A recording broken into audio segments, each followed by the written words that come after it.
If you knew what your true yes was and what your true no was in all areas of your life, would you be able to choose faster and easier? What futures would those choices create? Everyone is capable of connecting to their bodies in a way to have more exuberant and joyful living now and in the future. Now, here is your host of Choosing a Different Future with Siris. Hi everyone, I am Siris Raquel Rivas-Verdejo and you're joining me for Choosing a Different Future with Siris.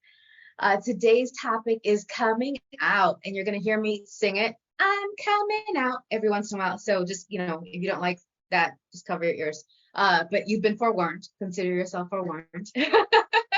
And today we're going to be talking about all the different kinds of coming out. But first, I want you to know that I am a family and child coach. So we're definitely going to be talking about some questions that have been sent in and my own experiences with having parents and educators ask me questions about children that are coming out to them, or how they can empower and support kids, how they can come out to their family members.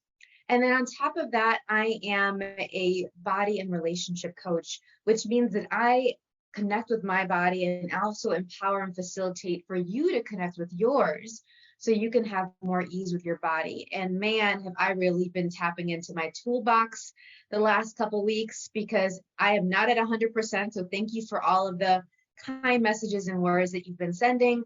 Better every single day. And I'm using all these tools that I invite you to use and that I provide sessions for on myself. And it makes all the world of difference. Anything that can create some more ease and some more space for our bodies with everything going on and everything we're choosing to create and deal with is such a gift. And so the other aspect of this as well is I've created a body process that people can run on themselves or others, called the Living and Dying Body Process, where it invites you to have true exuberant living your way, where you can tap into your unique gifts and capacities with living. And also for you to undo and let go of all this stuff that you may be picking up on from other people about their sadness, their depression, their anxiety, their fears, their phobias, maybe family stuff that you've been holding on to, past traumas.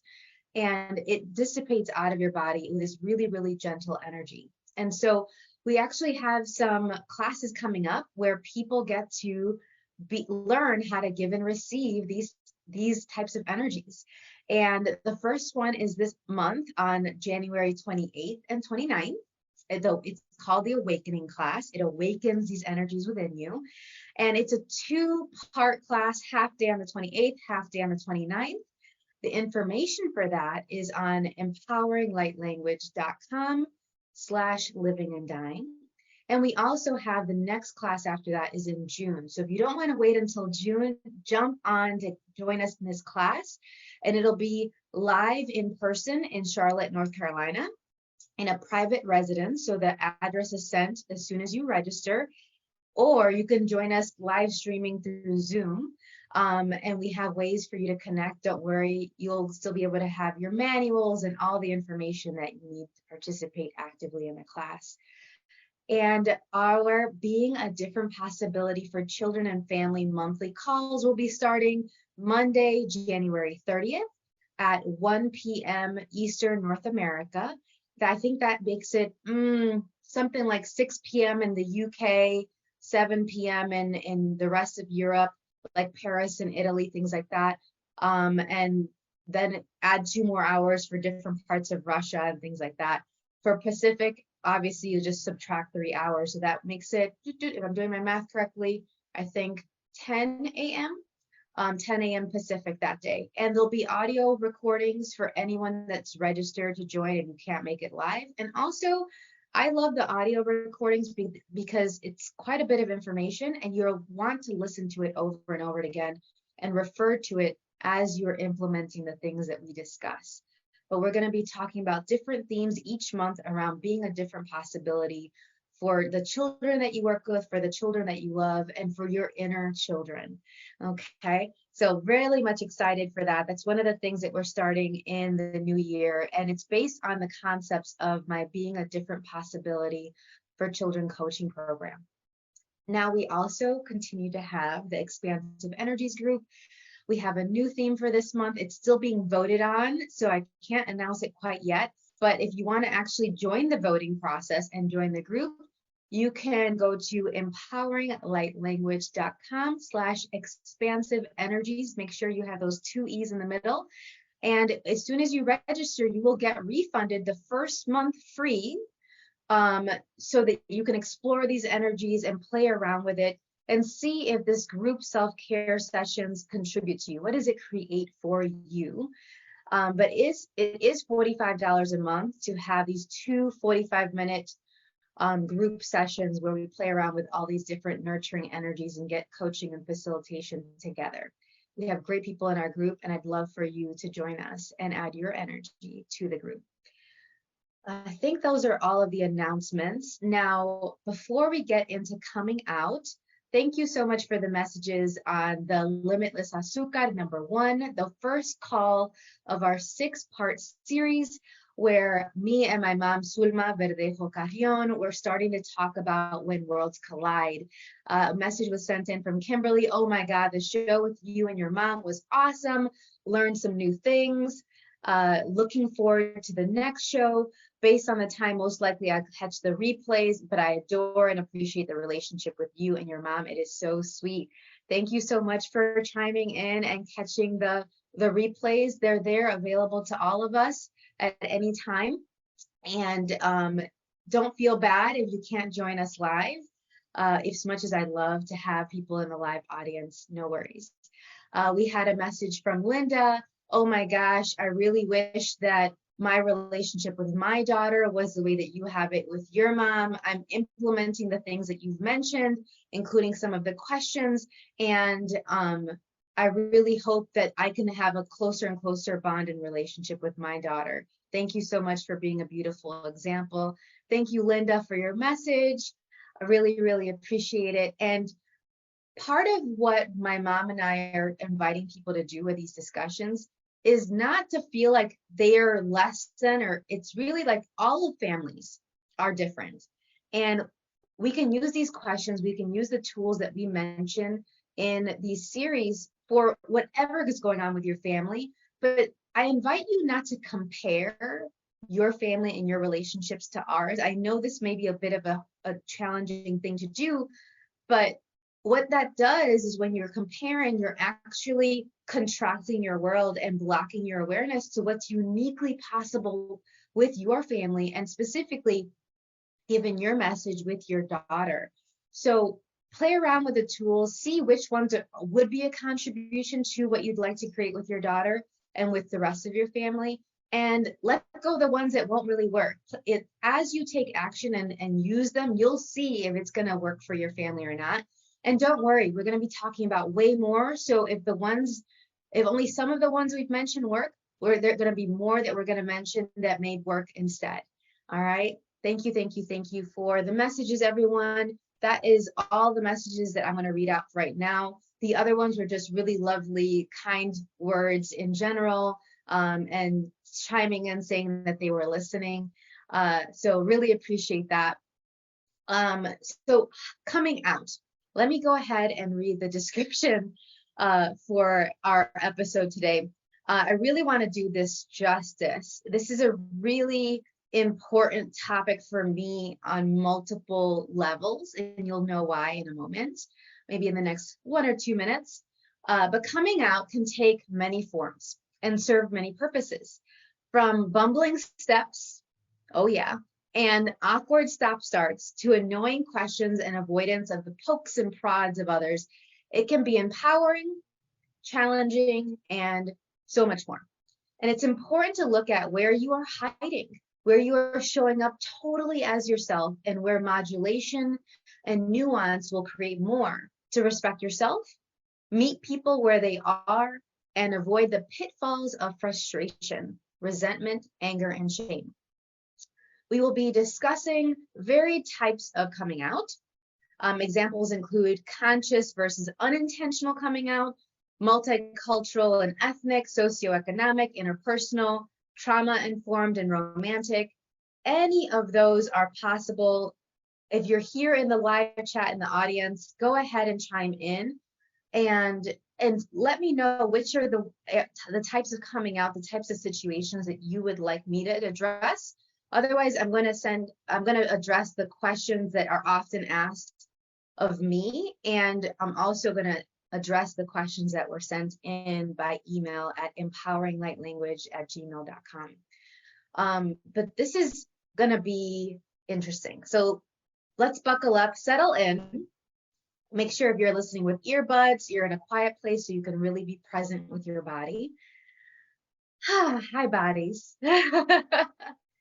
I definitely think that my body was picking up on the interesting energies that can come with the idea of coming out of hiding, or of coming out for more of you. And that's the thing. Why bother coming out? Why bother acknowledging these different aspects of you? Well, one, for you to acknowledge this about yourself, for you to say, this is who I am, this is who I'd like to be, this is the life I'd like to have, these are the people I'd like to be around. And also, by holding on to this and tracking secrets, hiding information from certain people, especially if it's like willful, intentional hiding versus like, I just didn't even think about it, it's just not even a big deal for me, that can be an energy leak. That can be a place where you are letting energy get diverted in a place that you can then redirect it toward your joy, toward your business, toward the relationships you'd like to create. So those first two are a big reason why, for me, I started to come out, and I came out for many different reasons, in many different ways, and still have to come out, not have to, choose to come out all the time. The first time I felt like I had to come out was when I moved here from Puerto Rico to the United States, and everyone kept asking me, what are you? Hopefully people aren't asked that question as much as I was asked that question at 4, 5, 6, 7, 8, all the way into middle school. It's very rude. I don't recommend asking people in that way about what I now know was they were asking about my ethnicity and my nationality, depending on how my hair is, from braided to curly to straight, depending on my skin tone. People did not know what to make of me. They still don't. I'm beyond definition. And so they would say, what are you? And I would look at this and I'm like, I'm me. What is this about? And I had to look at how I'm going to present myself. What would I really like to say about this? And I had questions about with my family as well, like, who are we? What's going on? My dad's from the Dominican Republic, but was raised in Puerto Rico. My mom's Puerto Rican. She's very dark skinned. My dad's kind of a caramel skin tone. And I'm the lightest one in my family. They call me La Hincha, which is the pale one. And so that confusion was highlighted all the more coming to the United States. And at first I said, oh, I'm Hispanic, I'm Latina, or I'd say I'm Puerto Rican and Dominican. And it's evolved over time. And now, given the discussion in the world and the nuance of everything that I am and that I've experienced, usually, depending on the people, I say I'm a multiracial Latina. Because being Puerto Rican and Dominican, and also given all of the things heritage-wise that go into that, we have white Spanish blood. We have the African slaves. We have the Taino Indians of the islands of the Dominican Republic and Puerto Rico. So there really are a lot of races that are involved.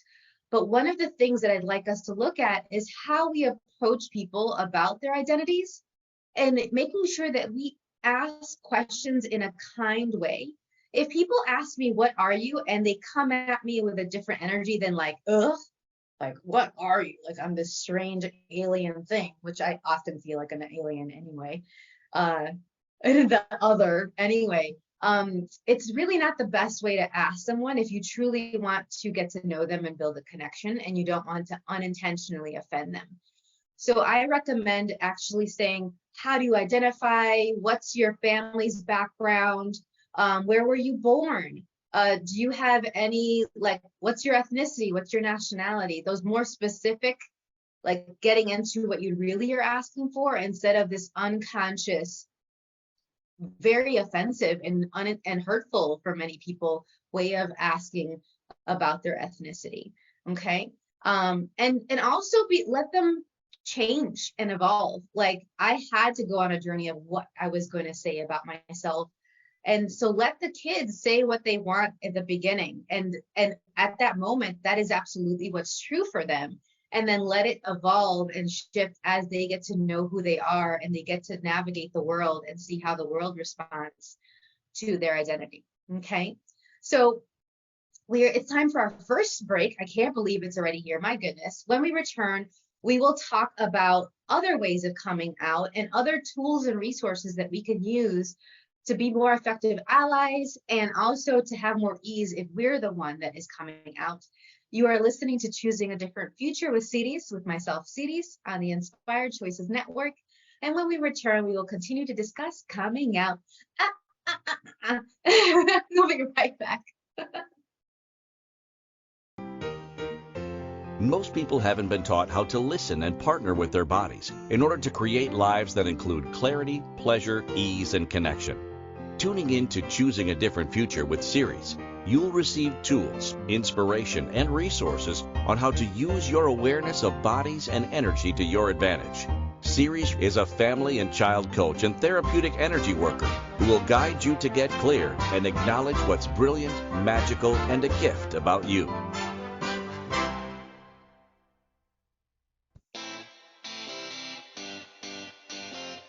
Are you a subject matter expert? Are you here to share your expertise with an audience waiting to hear from you in only the way you can deliver? Are you ready to have your voice amplified across the airwaves? Inspired Choices Network has a global radio platform streaming to millions of people across the world. Professionally produced and supported by an accomplished team every step of the way, you can broadcast from anywhere in the world, knowing your voice matters, and we ensure it is delivered with ease and efficiency. Eager to hear your message, the world awaits. Contact us today to become an Inspired Choices Network radio host. Email becomeahost@inspiredchoicesnetwork.com. This is the Choosing a Different Future show with Siris. To participate in the program, join the live studio audience in our chat room at inspiredchoicesnetwork.com. Connect with Siris through her website, empoweringlightlanguage.com. or send an email to empoweringlightlanguage@gmail.com. Now, back to the program. Okay, welcome back, everyone. I am Siris Raquel Rivas-Verdejo on Choosing a Different Future with Siris. And today our show topic is coming out. I want the world to know. Got to let it show. I don't have the copyrights for that song, but I can't help singing it. It adds a joyfulness to coming out, and that's the idea. We want it to be joyful. So before I forget to mention, make sure you come and play with us on any of our over 450 platforms for podcasts and any smart TV, any smart device. And you can connect with us through the ICN, the Inspired Choices Network app. And go ahead and also make sure that you subscribe and make sure that you're notified by all of our episodes, and you can join the email list by registering to any of our episodes moving forward. Our show is also brought to you by True Science Activated Liquid Collagen. Liquid collagen is a different, better collagen supplement. Your body's ability to produce its own collagen decreases significantly starting in your 20s. This daily boost of collagen and exclusive botanicals activates your body's collagen production, replenishes your depleting collagen levels, and maintains those levels by reducing enzymes that break down collagen. It also helps protect against the damaging effects of oxidative stress caused by free radicals. The proprietary ingredients in this delicious blend have been clinically shown to deliver visible support to skin health and hydration in 8 weeks or less. Your skin looks smoother, softer, and more even with improved elasticity.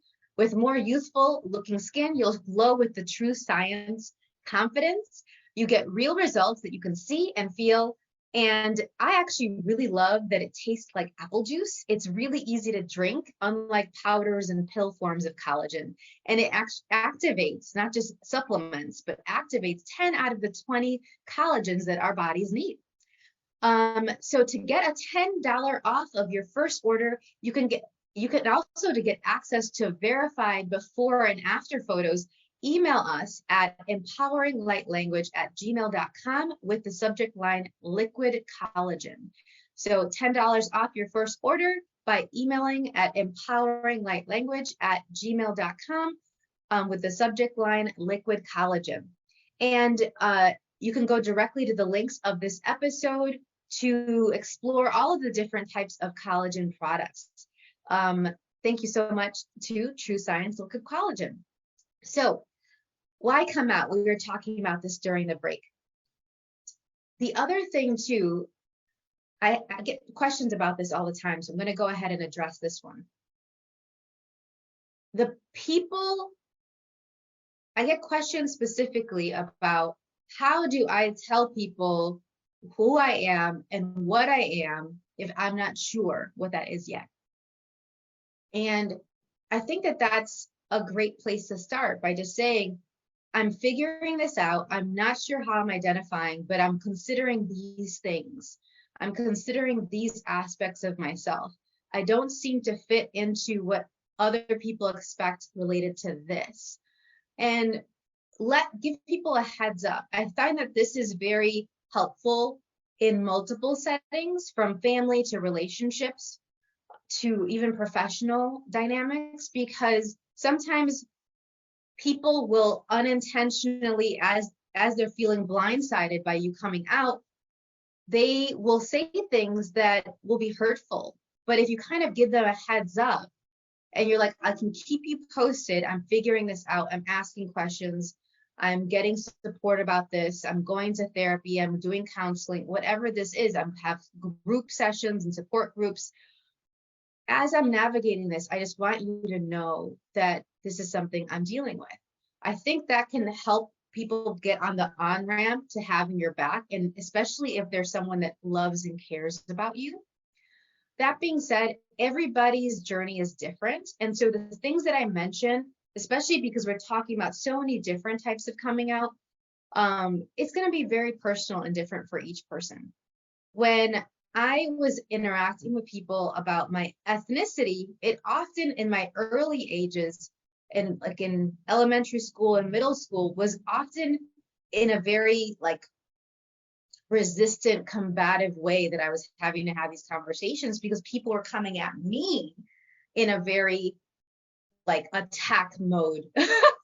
And so I was still like, what's going on here? And so how do I come out? How do I let them know who I am? And I'm still even dealing with the fact that they're coming at me with this really aggressive energy. Okay. So really pay attention to your state, be connected with your body during these moments. I love empowering kids to be with their bodies and talking to them about how to be with their bodies. So if someone asks them about any aspect of their identity, they know that it's what stuff is actually about them and what stuff they might be picking up on from the people that are asking them these questions, or maybe not even asking questions, but are insulting them or bullying them and coming at them in a particular way.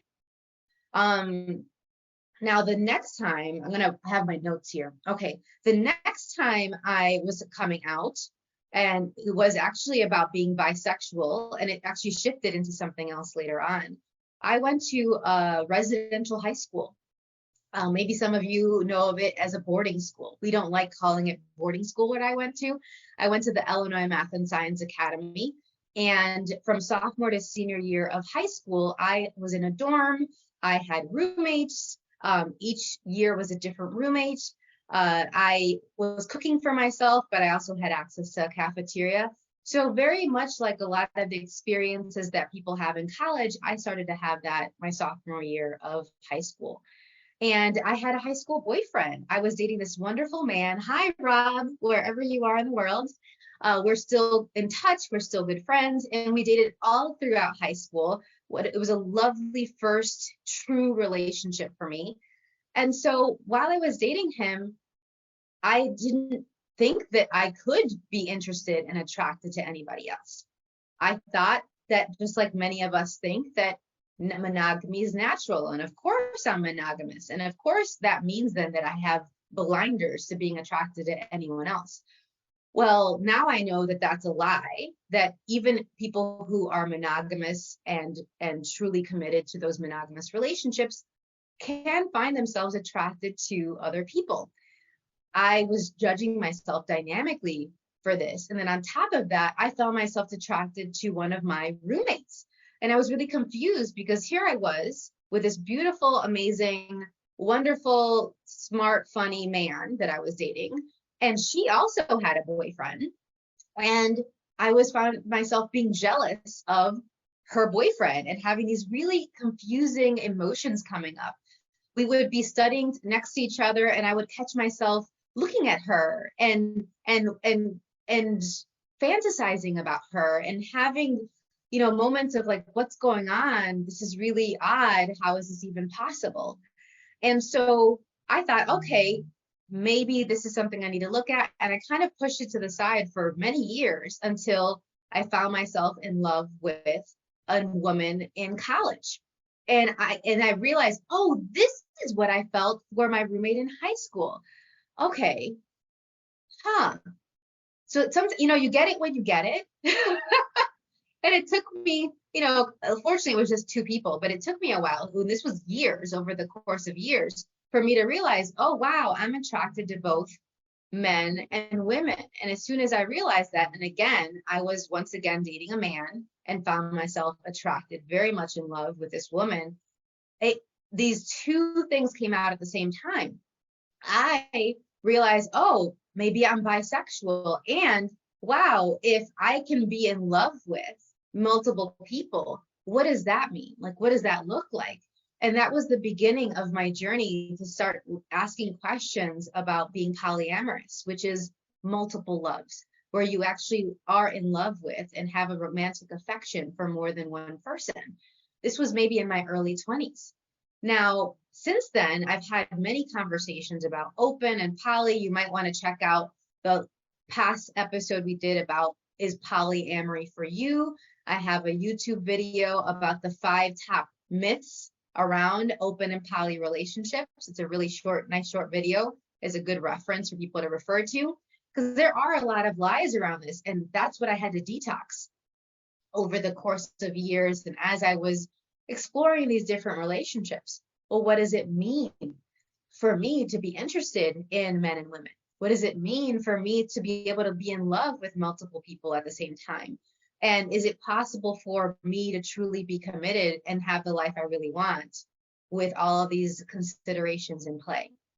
And so one of the things that was a question that was sent in by one of our listeners, thank you so much, was, okay, so here I am, and I'm figuring out that I'm attracted to different genders, but I'm in a loving and committed relationship. How do I honor those feelings while also not freaking out my partner with my identity and me knowing that it's about myself?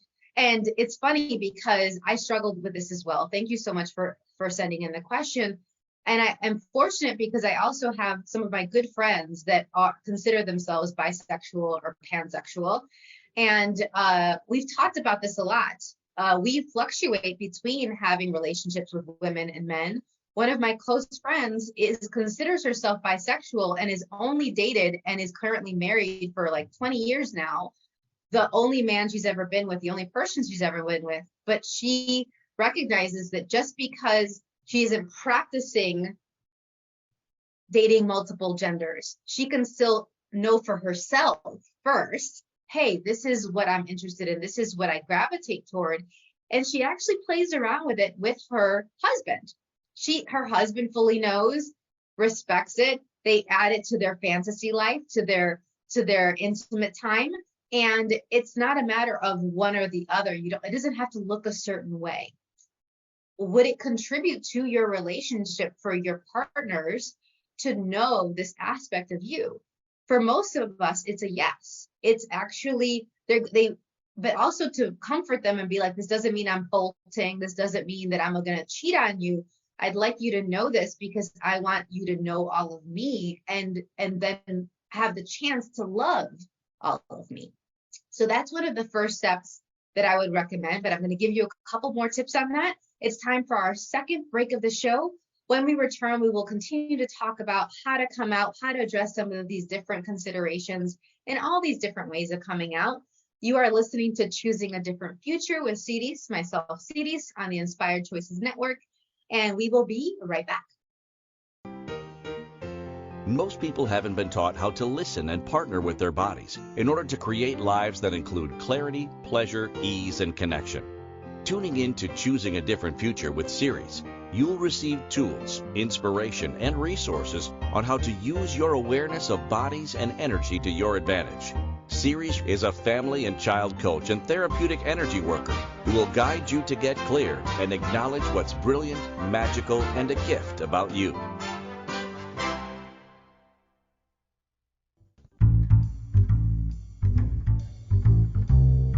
How wonderful would it be to carry your favorite Inspired Choices Network host with you throughout your day? Well, now you can. Inspired Choices Network now has its very own mobile app.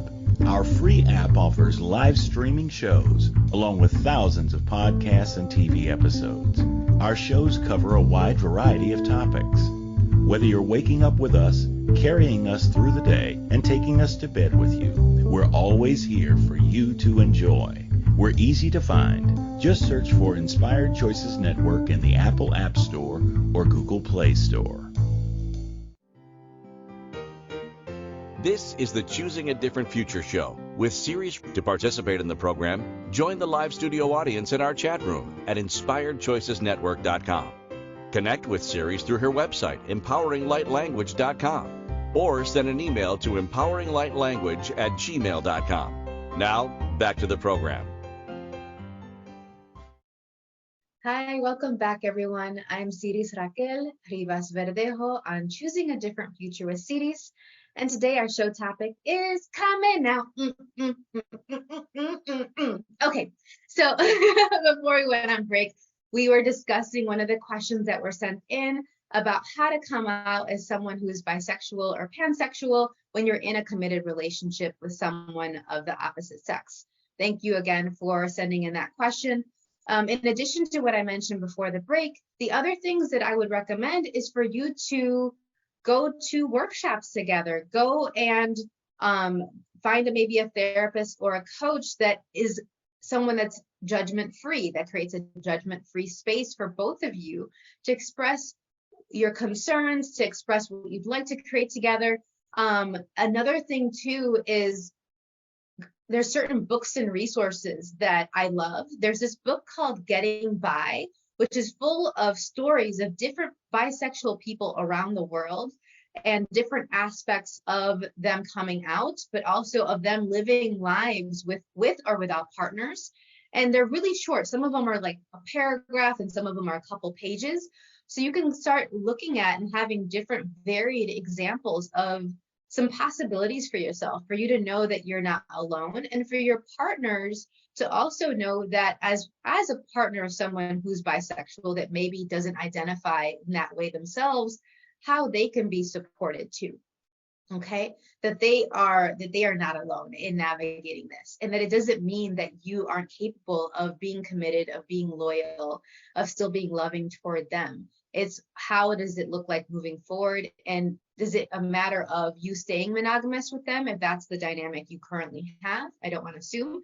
Or if it's about having conversations around opening up your relationship or having a polyamorous dynamic. And there are resources and books for that as well. Some of them I mentioned in the Is Polyamory for You episode that we did. So definitely check that one out. I also love as well the Love Cast by Dan Savage, the Savage Love Cast.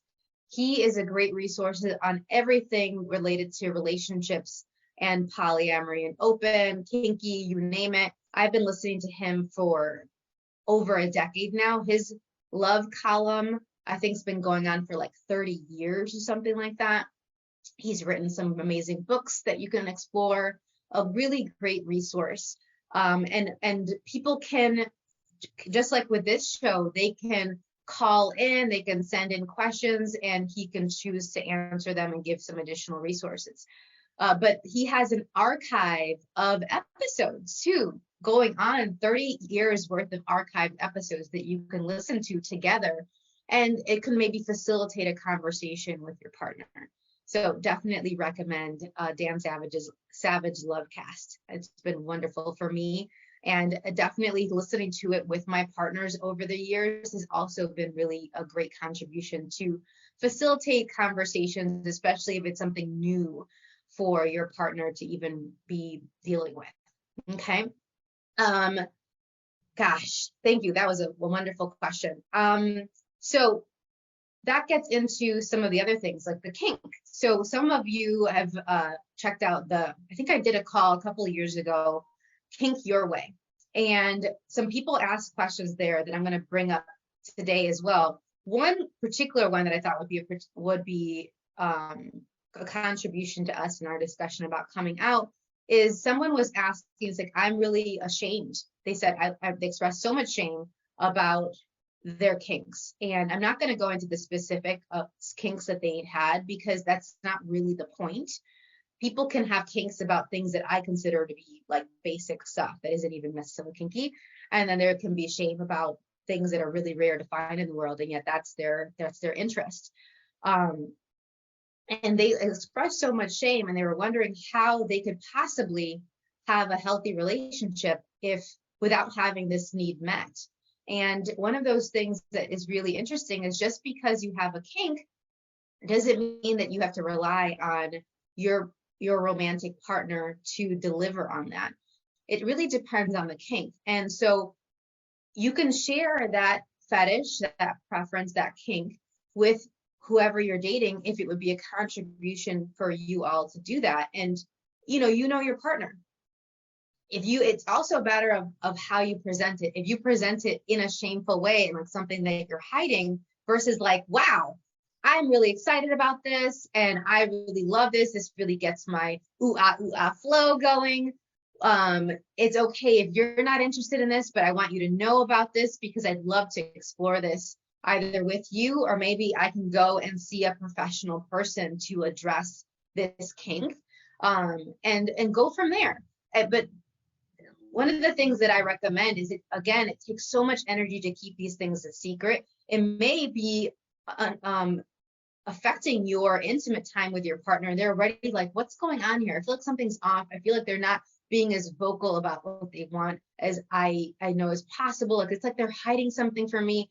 So a lot of times my couples that I work with and throuples that I work with will say that as soon as somebody comes out, it's like, oh, they have this sense of relief because it's bringing up for them the very thing that's been like buzzing in their world, where they knew something wasn't quite being addressed, wasn't quite transparent. And now it's out there for them to deal with, instead of distract them and them to make me fill in the blank with something that's not true. Like them thinking that you're cheating on them, or them thinking that you're a pedophile, or them thinking that you're doing a transgression that is totally, like unacceptable to them. Often people, if they're already picking up on that you're hiding something, they will fill in that space with erroneous information. So wouldn't you rather have control over the narrative and you be the one to tell them what's going on, and you have continued conversations about what the implications are of that for your relationship, versus them being unnecessarily anxious and worried?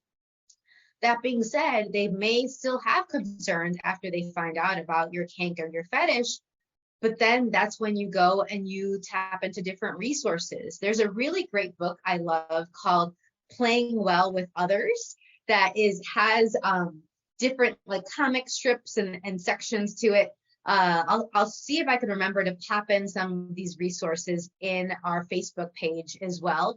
But one of the things that that I love about it is it has, I believe it's a gay man, and it has a heterosexual woman. I believe that's how she identifies, if I remember correctly. Apologize if that's not correct. But they come at it from completely different perspectives. There's these little like spotlights where they're having kind of a mini conversation, and they highlight other people that are other people's stories and experiences. So it's a really fun way to talk about how to bring up and come out as somebody that's kinky in this world, and do it in a way that's honoring of you and also honoring of your current or future partners. So the book is Playing Well with Others. Definitely recommend checking that out. Okay, what else? Man, how much more time do we have here? Okay, there's so much we could talk about.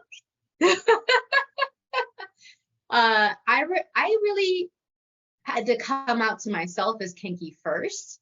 Much like all of these different identities, I was like, oh, is this what this means, that I've been interested in this stuff?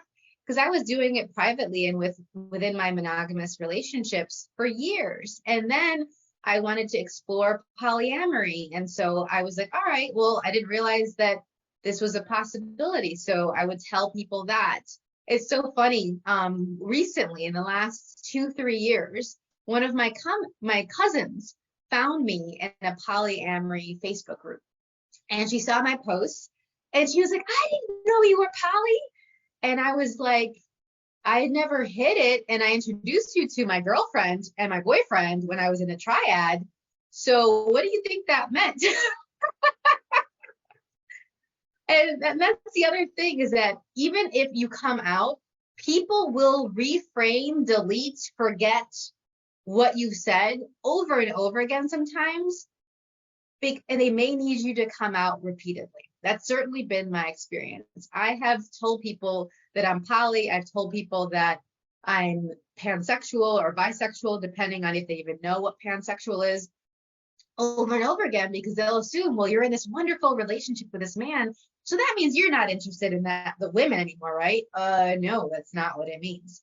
Or, oh, you're in this great monogamous relationship right now, I don't see you dating anyone else, so that means you're not poly anymore, right? It's like, no, that's not what it means. That just means that currently, right now, I don't have an additional partner. That's not what me and my current partner are choosing.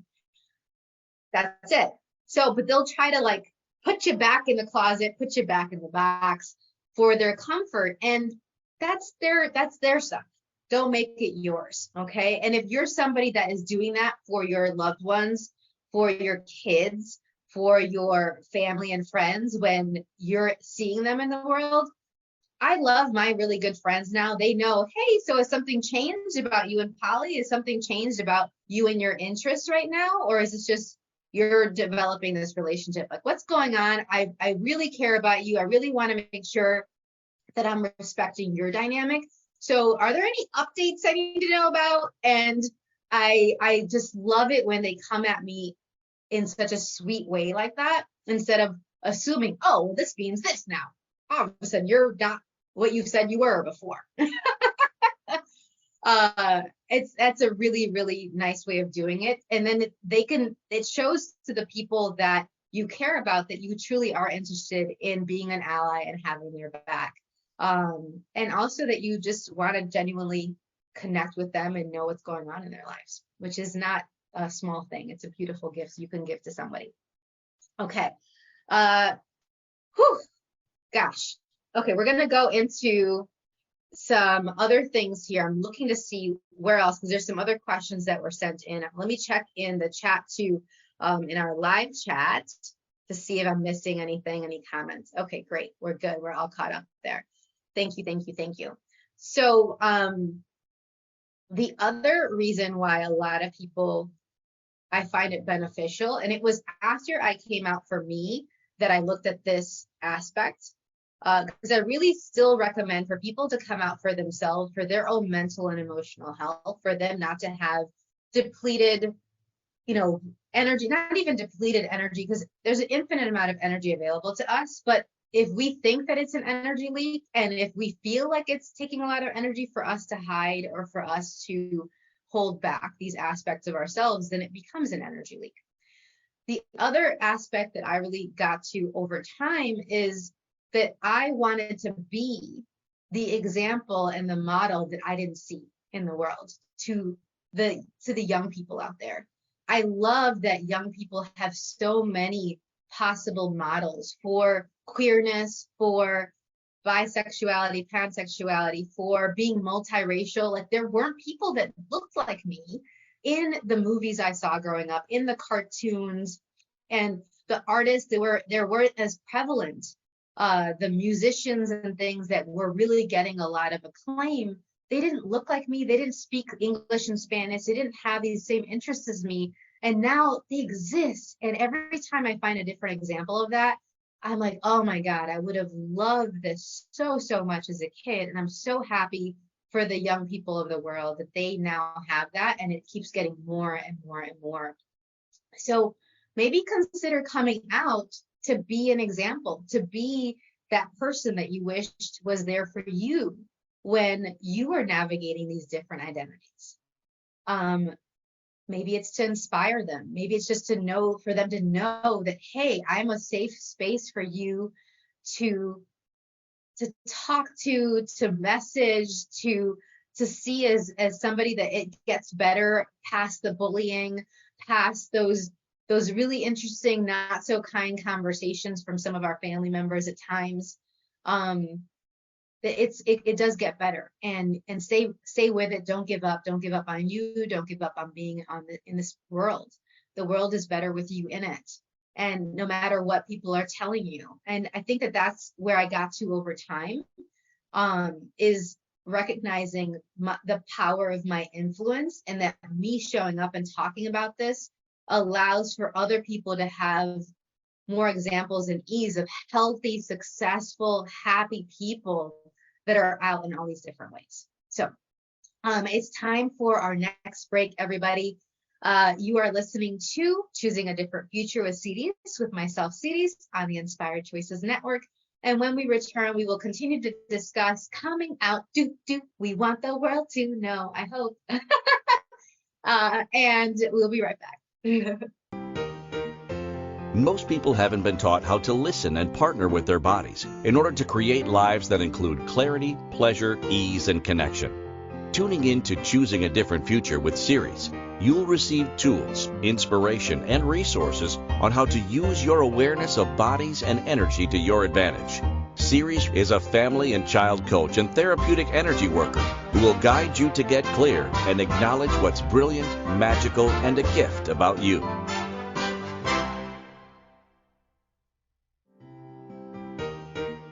This is the Choosing a Different Future show with Siris. To participate in the program, join the live studio audience in our chat room at inspiredchoicesnetwork.com. Connect with Siris through her website, empoweringlightlanguage.com, or send an email to empoweringlightlanguage@gmail.com. Now, back to the program. All right. Hi, everybody. So we've been talking about coming out. And I'm Siris Raquel Rivas-Verdejo. We've been having such great questions being sent in. Thank you for that. I've also been mentioning a lot of my personal experiences. One of the other things that I really love to talk about with this is the different resources out there and really offloading being an example and an inspiration. If you are someone that is multiracial, but you're having kids who are multiracial, or if you're somebody that doesn't consider themselves queer in any way, if you're not part of the LGBTQI community, and yet you would like to, you have maybe students that are part of that community, or you have a partner that identifies, it just came out to you, or somebody that you're considering dating. Well, one of the things that I love is actually, like we mentioned before the other breaks, reading different books and articles together, is watching different movies that have these themes within it, from multicultural and multilinguistic considerations, multiracial considerations and themes in the movies, to coming out and different LGBTQ friendly movies. Pick them out, curate them, and make sure that there are ones that are sending the message that you'd like to send to your loved ones. Like, and also just have it ones that are, I definitely recommend ones that are comedies too, and funny in an honoring way. Not that those people, that the people with those different identities are the butt of the jokes, but that it could be a shared experience. Like, hey, I see you and I see your community.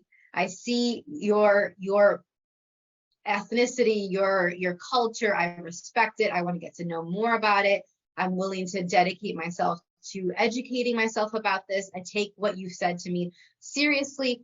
It's really fun. I love Todrick Hall, is great for anybody, great dance music. And also, if you watch Todrick Hall's music videos, how he plays around with gender is really an inspiration for anybody, no matter how you identify.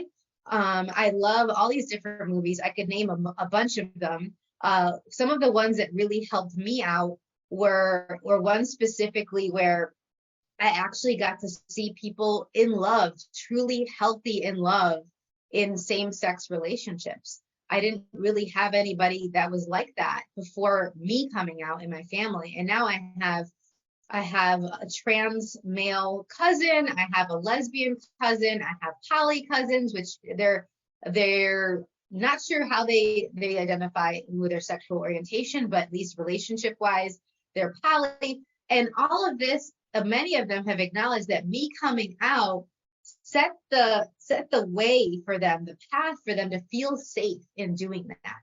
And I don't think that's a small thing. I didn't really get the power of that until only a couple of years ago. And I'm so glad I did, because when I first came out as bisexual and then it shifted to pansexual, I remember I talked to my mom and we were sitting in our kitchen, or maybe it was I remember the window more than anything and the light shining on us while we were sitting next to each other. And I was so nervous and my voice was quivering. And I was so worried because y'all see my relationship with my mom. She's been this supportive, amazing person my whole life.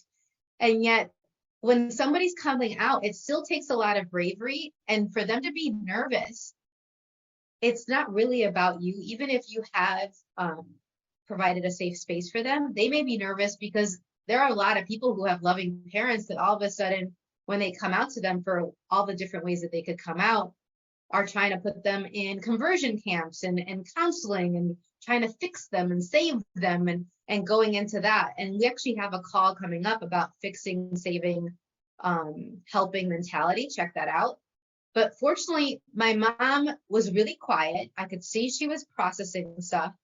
She said that she loved me. It's really important to tell your people, I love you no matter what, that nothing has changed. You are the same person that you were before you came out to me. The only thing I would have liked that she didn't do is she was very worried about my family's response, my extended family's response, and she told me not to tell certain family members. And I don't recommend you telling anybody not to tell somebody else. If they want to tell the person, they can. It's up to them. And I get where it came from. It wasn't malicious on her part. She was very worried about their response and about how it would affect me and vice versa. And I actually, if anything, it made me want to tell that person even more. And I did. I gave them a month or so and I told them, and it was my grandmother that just passed away June of 2022, who I was very, very close to, and one of my favorite people on the planet. And she took it way better than my mom thought she would. And now with all my other family members who've been coming out, she's softened, she's learned, she's been more accepting. And I think that's what happens. The more exposure and conversations we have, the more it can create for us all. So just some of those considerations. I also want to mention a podcast called The Impactful Parent that just did a really great panel discussion with 3 different parents that are really loved. You should check out if you are a parent who has a child in the LGBTQ community and you'd like some ideas and tips on how to do that. So that podcast is The Impactful Parent, and I'm actually going to be a guest on that podcast in the coming months, so be on the lookout for that. All right, next week we're going to have a wonderful guest. It's Rebecca Arce and JB Atkins. We're going to be talking about learning to read your body to heal. So check that out. It's going to be a really amazing discussion. Hope you can join us. Until next time. Thank you for listening to the Choosing a Different Future show. Siris returns Fridays at 10 a.m. Eastern, 9 a.m. Central, 8 a.m. Mountain, and 7 a.m. Pacific on InspiredChoicesNetwork.com. Until then, keep choosing what will work for you and your body, your own unique way honoring what will work for you.